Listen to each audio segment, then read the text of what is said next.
Nung ako po ay elementary, nauso po yung mga cassette tape. Tanda na.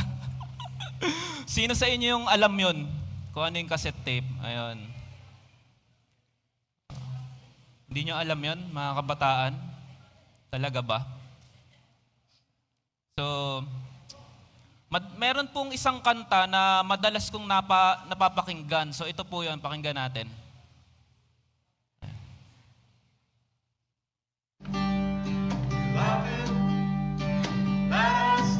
Pwede nating sabayan. Sabayan nyo, sabayan.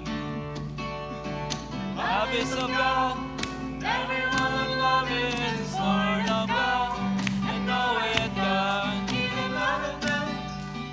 know it God, for God is love. Beloved, let us love one another. 1 John 4:7 and 8.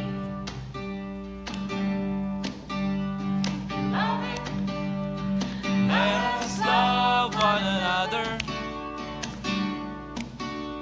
For love is of God. Everyone who loves is sort of God. And knoweth God. Yet loving not. Knowing that God, for God is love. Beloved, let us love one another. 1 John 4:7 and 8. Okay, so napakagandang kanta po nito kasi kinuha to mismo sa Bible. Di ba? Binanggit naman kung saan verse nakuha. And it is a good reminder na tayo dapat ay, ano sa palagay nyo? Magmahalan. Okay. Kaya magandang tanong po sa atin sa umagang ito. Does God's love change how we treat others? Yung klase ba ng pag-ibig na naranasan natin galing sa Panginoon ay nagpa-level up ng pag-ibig natin sa ating mga kapatid. Ibig sabihin, dahil ba sa alam natin na mahal tayo ng Diyos, kaya naging mas maibigin tayo sa iba, sa ating kapwa. Sige nga po, let's be honest and let's evaluate ourselves for a moment. Just for a moment. Isipin po natin, yung pag-ibig ng Diyos sa atin at yung pag-ibig natin sa ating kapwa. May I request everyone to stand up for the reading of God's Word? Babasahin po natin yung passage na narinig po natin sa kanta kanina, pero masarap basahin galing sa salita ng Diyos. Let's read together. Ready? 1, 2, 3. Beloved, let us love one another, for love is from God, and whoever loves has been born of God and knows God. He who does not love does not know God, for God is love. Amen. Purihin ang Panginoon sa pagkabasa ng kanyang salita. You may now take your seat. Nabilang niyo po ba kung ilang beses sinabi yung salitang love? Bilangin niyo nga po. 6 times. How about yung word na God?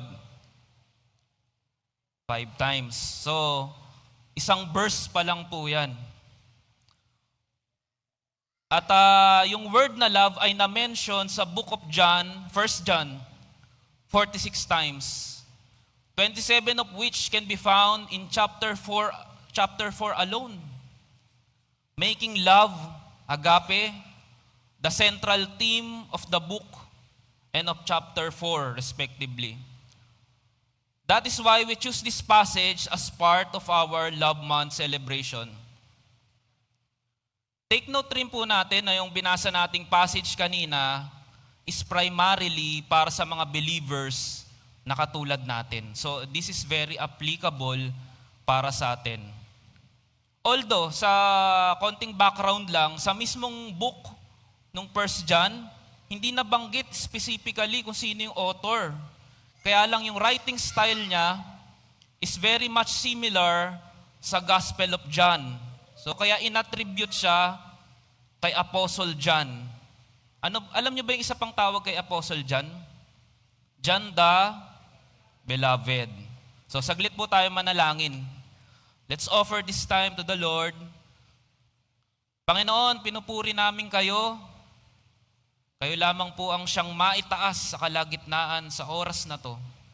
Kayo rin po ang siyang maitaas sa buhay ng bawat isa rito. Panginoon, handa niyo po ang aming puso, ang aming isipan. Pakalinisin niyo po, pakabanalin sa inyong harapan. Open our hearts and our mind na kami ay maging handang makinig kung ano man po yung sasabihin niyo sa amin. Kung may iko-correct man kayo, kung may ipapagawa man kayo, kung ano man po yan, Lord, ihanda niyo po kami. Nagpapasalamat kami, Panginoon, dahil kami ay may kalayaan na magpuri sa inyo, may kalayaan na makinig ng inyong salita, magtipon-tipon ng ganito, magpuri, mag-awitan, magsayawan sa inyong harapan, nang walang takot ng persecution. We thank you, Lord. And Lord, we pray that you bless each one of us sa pakikinig at pagbabasa ng inyong salita. Mangusap po kayo, Panginoon. Gusto po naming marinig ang inyong tinig. Mangusap po kayo ng personal sa amin. Ito po ang aming dalangin sa pangalan ni Jesus. Amen. So ang title po ng ating message sa araw na to ay Love Mo Ba Siya? Sige nga po, tanungin niyo po yung mga katabi niyo. Love mo ba siya?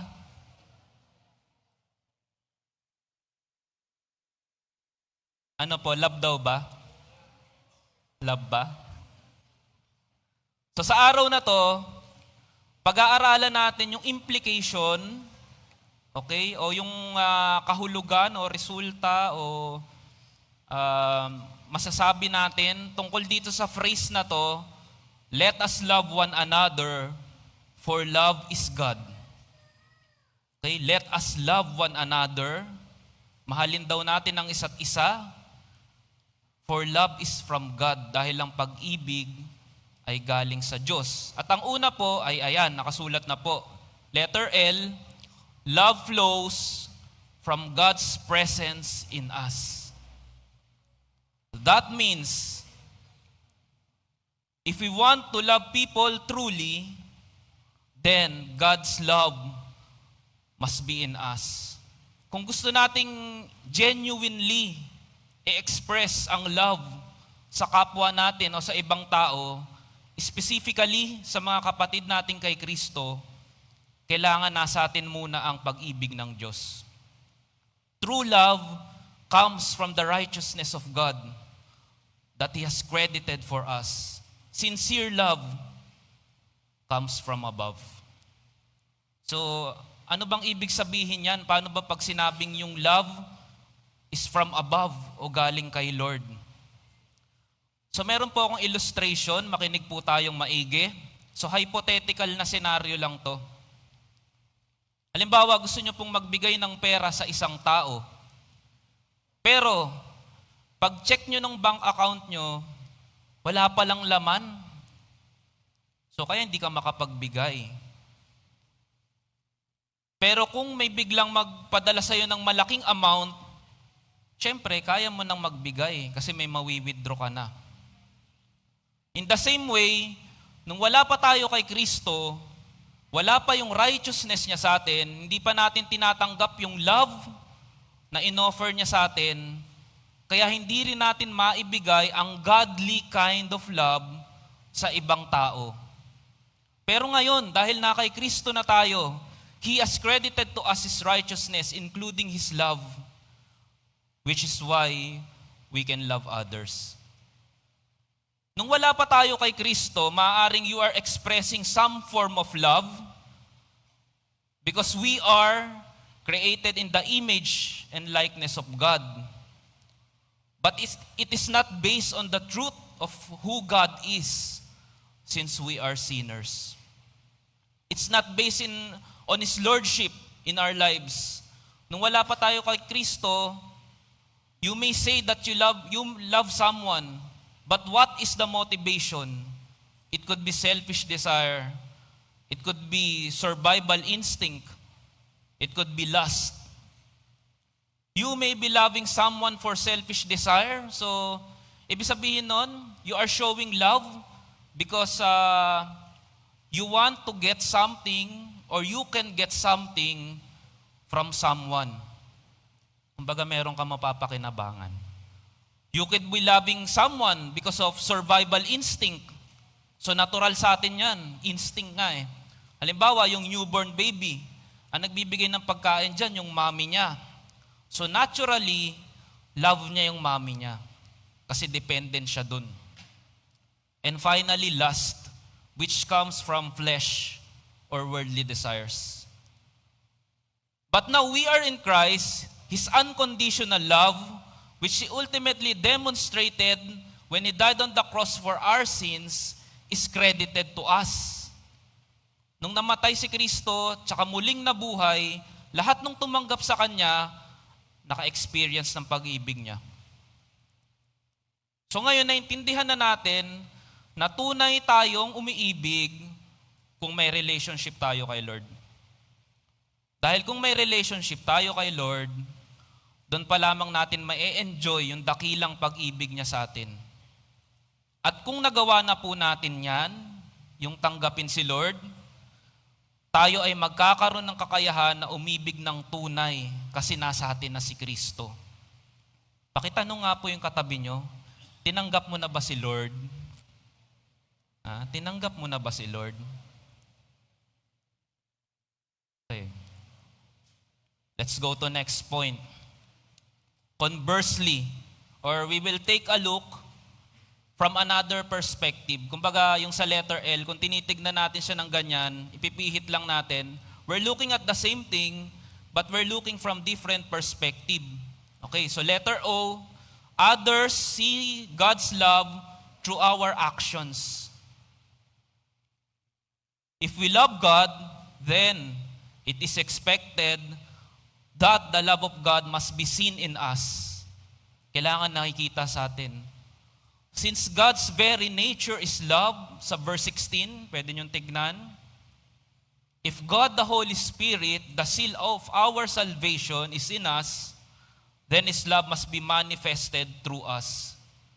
We are able and we are responsible to love the people around us, but that is only possible if we walk in the Spirit.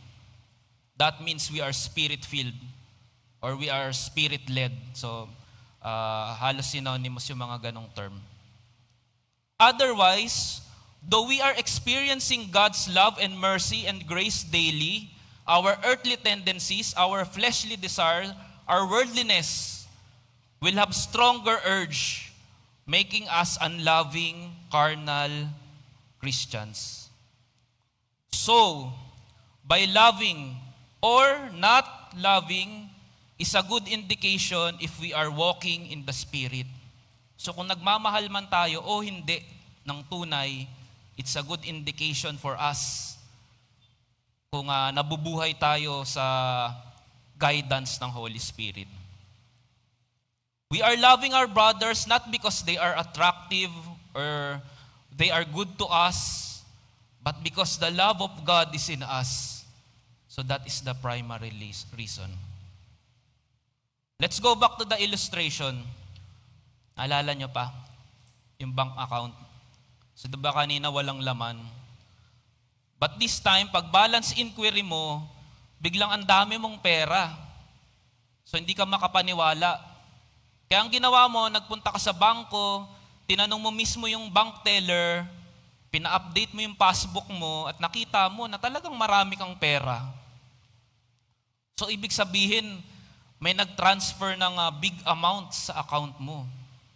So ngayon, may malaki ka ng pera sa bangko. Pero nasa sayo yan kung gagamitin mo yan.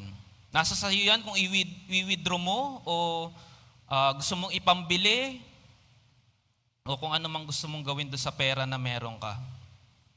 So, nasa sayo yan. So sabihin nyo nga sa katabi nyo, nasa sayo yan.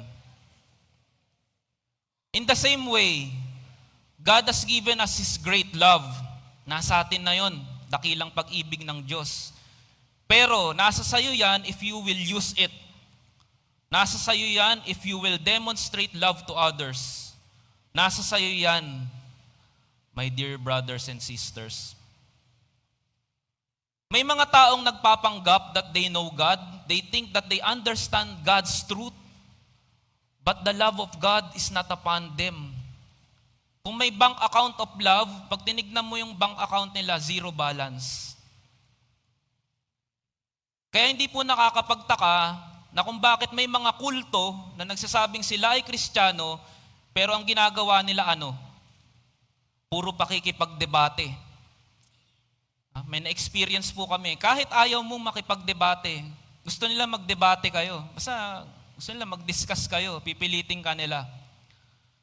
Some are waging war for the sake of religion, hurting others to fight for their belief. Bakit? Kasi wala yung banal na spirito sa kanila. They are worshiping false God. They don't experience the unconditional love that comes from our Lord and Savior, Jesus Christ. So marami lang silang alam sa Bible. Don't be intimidated. Kabisado pa nga nila, not only verses but chapters.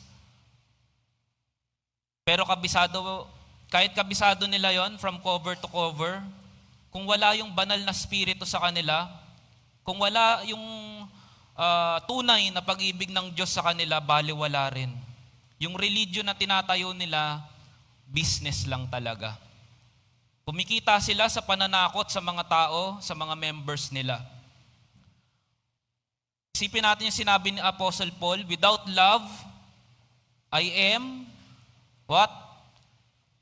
Nothing. Okay. So tingnan naman natin ngayon yung contrary sa pinag-uusapan natin kanina, kabaligtaran. V, validate love with actions, not just words. If we claim that we love God but don't love our brothers and sisters, then we don't truly love God. Going back to the illustration, kahit may laman ng love bank account mo, kung hindi gagamitin, baliwala rin. Hindi mo rin ma-enjoy yung blessing ng pagkakaroon ng relationship kay Lord. Kasi hindi mo wini-withdraw, hindi mo ginagamit. Ang very essence ng Christianity is relationship. First, our relationship with God, then our relationship with fellow believers. We may seem to be worshiping Him. We may seem to be serving Him. We may look busy doing religious tasks. Pero kung di natin pinapractice to, we are not really loving our Lord. Sabi sa 1 John 4, chapter 20, karugtong nung binasa nating text kanina, if someone says, I love God, and hate his brother, he is a liar. For he who does not love his brother, whom he has seen, how can he love God whom he has not seen? Paano mong masasabi na mahal mo yung Diyos na hindi mo nakikita, kung yung kapatid mo na nakikita mo ay di mo magawang mahalin? Paano? So to demonstrate that we love God, we must love our brothers and sisters. Hindi mo naman maakbayan si Lord, di ba? Hindi mo rin siya makis. Hindi mo siya malilibre ng merienda. Pwede lang natin gawin yan sa kapwa natin, sa mga kapatid natin. And if we further extend the application of this passage, hindi mo naman masishare ng gospel si Lord. Hindi naman niya kailangan yun. Siya mismo yung gospel si Lord mismo. Pero pwede nating i-share yung gospel sa mga kapitbahay natin, tsaka sa mga kaibigan natin, sa schoolmates natin. Hindi rin natin madi-disciple si Lord. Hindi niya rin kailangan yun. Pero pwede tayo mag-disciple ng mga tao sa community natin. Kung nasan tayong community, isipin natin. So the ultimate na demonstration ng love ni Lord o love natin para kay Lord is yung mag-share ng gospel, mag-follow up at mag-disciple. Kasi pag ginawa natin yan, yung mga bagay na yan, sinishare natin in effect, yung love ni Lord na binigay niya sa atin. Sabi sa Romans, how then can they call on the one they have not believed in? And how can they believe in the one of whom they have not heard? And how can they hear without someone preaching to them? How can they experience God's love, God's great love, if we will not share it to them? So in order for them to believe, first, we must share with them God's message of love. Then, after they hear our message, they will be able to believe. And finally, we know that God's very nature is love. Same chapter, sa verse 16 sabi, God is love. And we also understand this truth. Okay? Sabi ni Jesus, sa John 14:6, Jesus answered, I am the way and the truth and the life. So therefore, going to our fourth and final point, letter E, embody God's truth in love in everything we do. Kung gusto nyo picturean nyo na po. Ganda po, no? Acrostic po yan. L-O-V-E. Love. Nagustuhan nyo po ba? Lipat ko na po, So, the kind of love and the expression of love must be based on the truth of God's Word. If what we refer to as love is ungodly, hindi maka-Diyos yung sinasabi nating love, tainted with sin, makasalanan, then it is not real love. Kung ang sinasabi nating pag-ibig ay nakabase sa makasalanan nating kagustuhan, hindi to tunay na pag-ibig. So dapat nating maintindihan ang tunay na pag-ibig ay nanggagaling sa katwiran at sa kabanalan ng Diyos. So, kung ang tinutukoy mong pag-ibig ay hindi nanggagaling sa katwiran ng Diyos, hindi yan tunay na pag-ibig. Kung ang expression ng iyong pag-ibig ay hindi naaayon sa kabanalan ng Diyos, yan ay kasalanan.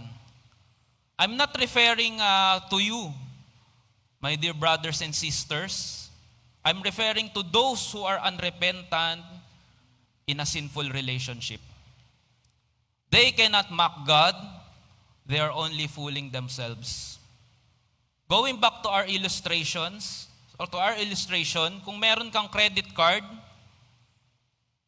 pwede kang bumili gamit ang iyong credit card, right? So swipe mo, di ba? Kaya lang, yung pagbili mo, nakabase sa pagkakautang. Tama ba? So pag nag-swipe ka, may utang ka. So meron kang nabili. Ginamit mo yung credit card. Or pwedeng ginamit mo yung SP later mo. Napapanahon, sinabi ni Kuya Jed. Thank you pala sa intro. Okay? Pero sa totoo, naging negative yung balance mo.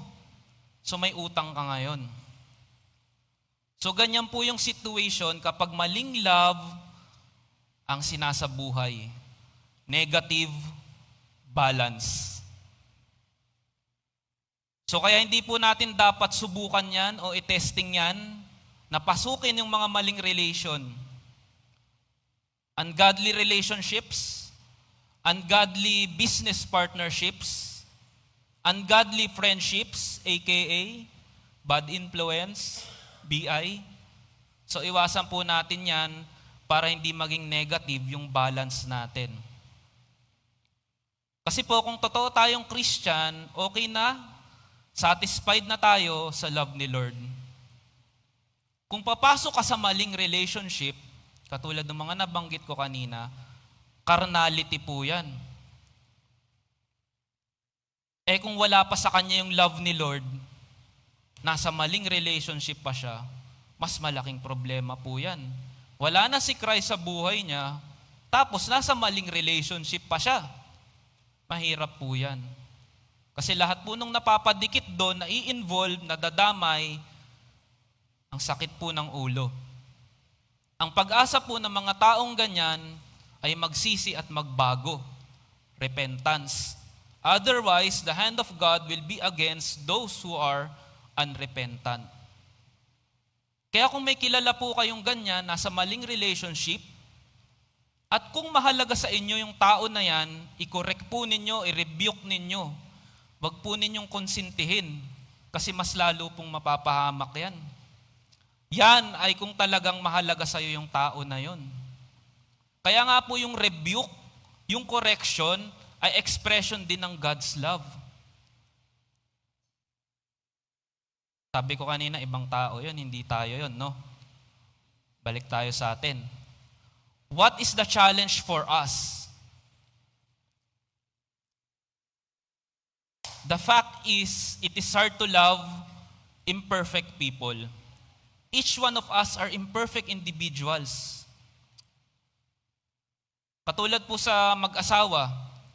So madaling mahalin yung isang tao pag di mo pa siya ganun kakilala. Na love at first sight pa nga, di ba? Pero pag matagal nyo nang nakakasama, nalalaman mo na yung tunay na ugali, yung habits, yung mannerism, yung flaws, it becomes more challenging. Kaya nga po, to truly love our brothers and sisters, we need the indwelling presence of the Holy Spirit who will enable us. Why? Because we need the wisdom from God to understand that we are also flawed. Na ako ay maraming kapintasan. I am sinful. Na ako ay imperfect.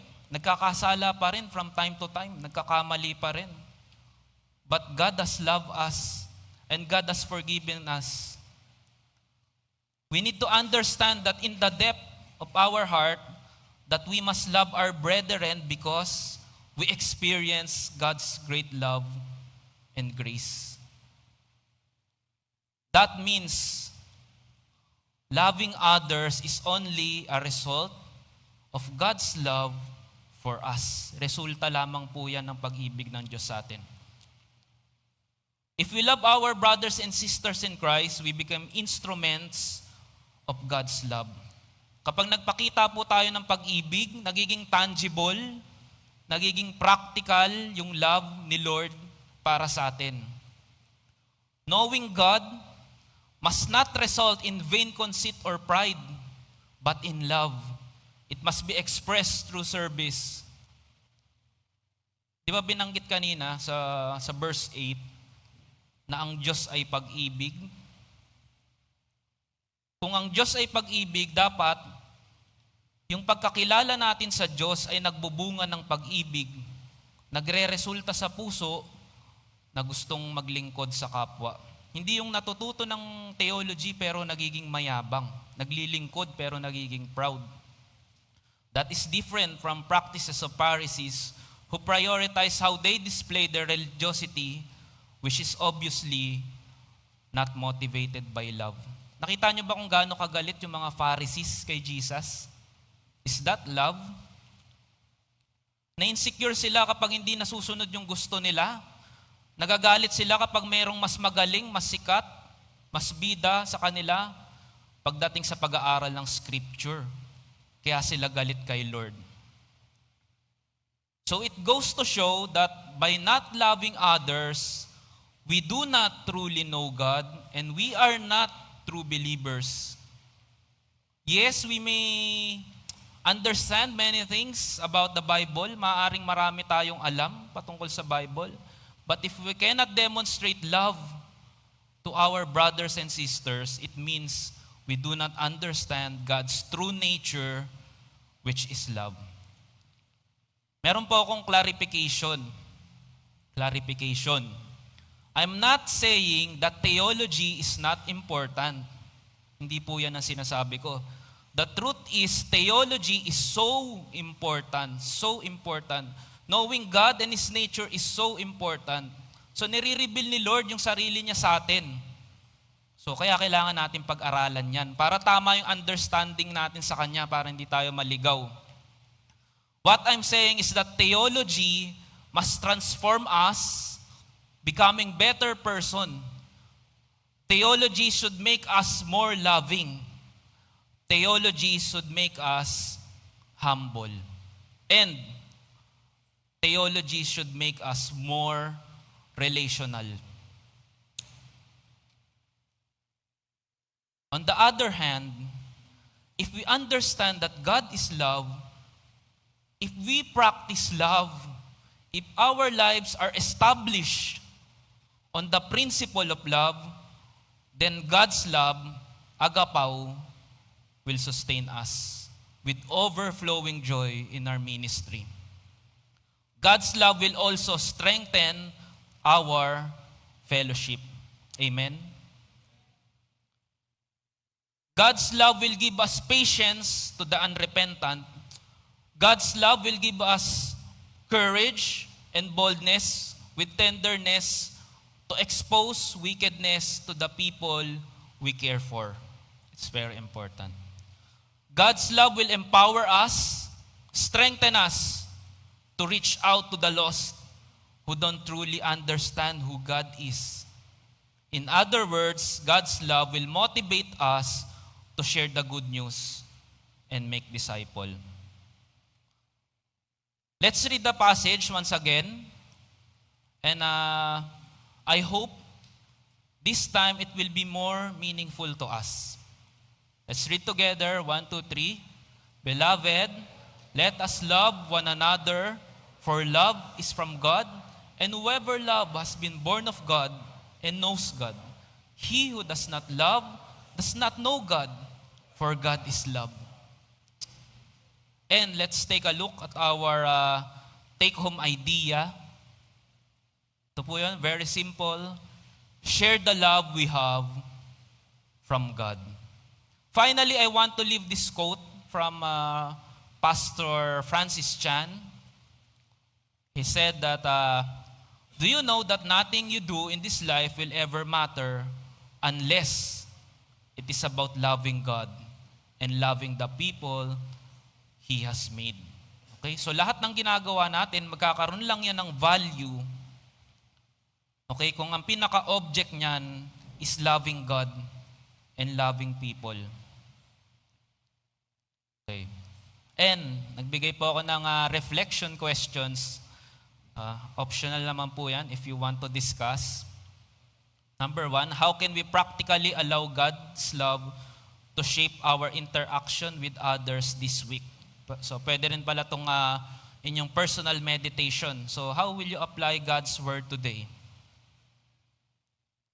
Paano? This week. What are some ways we might be pretending to love God while neglecting love for others? Meron ba? How can we repent and change? Okay, so kung meron mang na conviction or nangusap sa atin si Lord that we need to change or improve something, anyway, lagi namang may room for improvement. Okay, so pwede nating tanong din sa sarili, how can I be more loving? So pwede rin ganyan. Okay, so napicturean nyo na. Lipat ko na po. Before we leave, I want to share something. Merong pinoint out si David Guccic. Doon sa verse na pinasa natin kanina, di ba yung unang phrase noon, beloved, let us love. So sa Greek, agapetoy, agapomen. So from the root word agapaw. So ito yung, basta tandaan nyo lang yan. Ito yung sinabi ni David Guccic. We are not commanded to love one another to earn or become worthy of God's love. So hindi tayo nagmamahal para mahalin tayo ni Lord. Mahal na tayo ni Lord.